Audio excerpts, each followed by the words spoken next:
Liisa Kruusmägi on küll ka endiselt noor kunstnik, aga Eesti kunstiväljal võrdlemisi hästi tuntud. Tal on olnud isikunäitus ka näiteks Tartu kunstimajas ja mitmel pool mujal.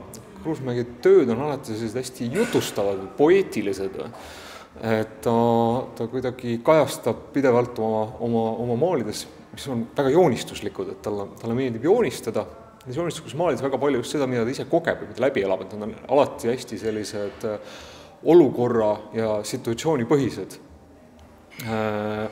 Ja see, nagu ma ütlesin, talle meeldib joonistada ja siis see joonistuslikkus kandub kuidagi edasi ka tema maalidesse ja sellises, see annab ka tema maalidele sellise nagu argipoeetika, et maal muidu on ju väga suur ja õilis teema, aga Liisa pöörab selle, kuivõrd ta argiseid situatsioone kujutab siis, ja läbi selle joonistusliku laadi ta pöörab ka selle maali suuruse mingis mõttes nagu selliseks väiksuseks või sinna jääb alati selline mõnus isiklik lähenemine ja vahetu kontakt mingis mõttes.